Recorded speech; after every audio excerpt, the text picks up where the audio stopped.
I heard about social farming first at an Irish Farmers Association meeting that I was at, and when I read a bit about it, I says this could be possibly something that might suit me and my wife Clodagh on our farm, you know.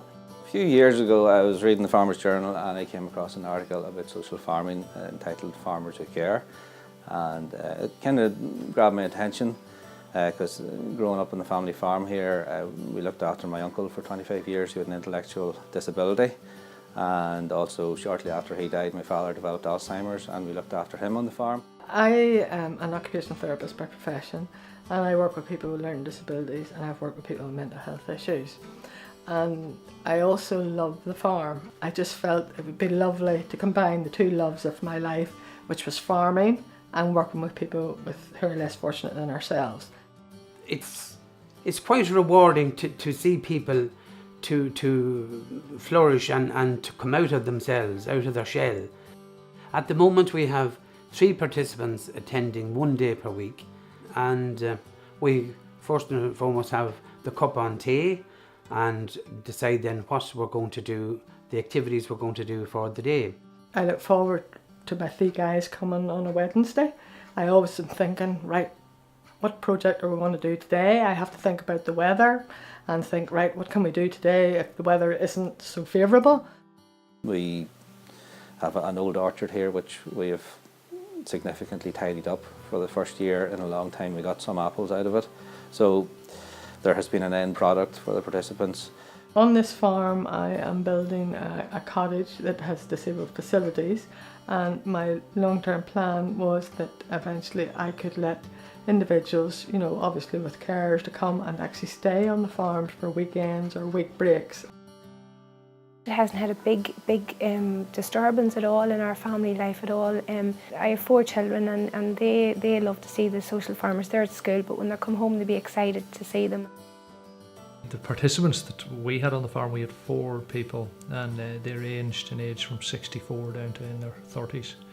So, and the kids really broke the barriers down for that first few months of the summer holidays till they went back to school, and really, I found it really part of the whole social farming thing is but for me it's that family inclusion that's very important.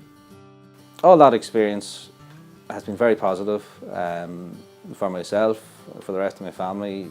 To see the farm with a bit of a buzz and a bit of energy every Thursday when the lads land on Thursday morning, there's a definite energy in the air and willingness to get on with stuff.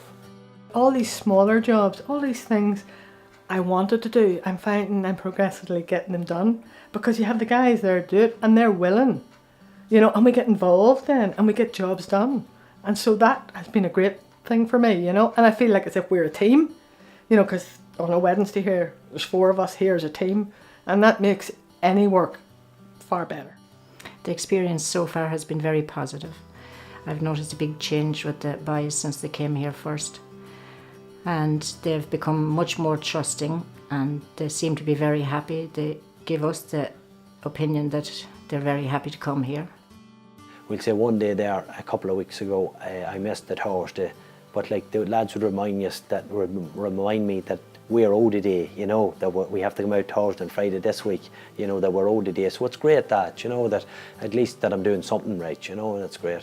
From I first heard about social farming, and even the first few training sessions we had, I could see from the theory behind it that yes, this is something that could work, it could be great.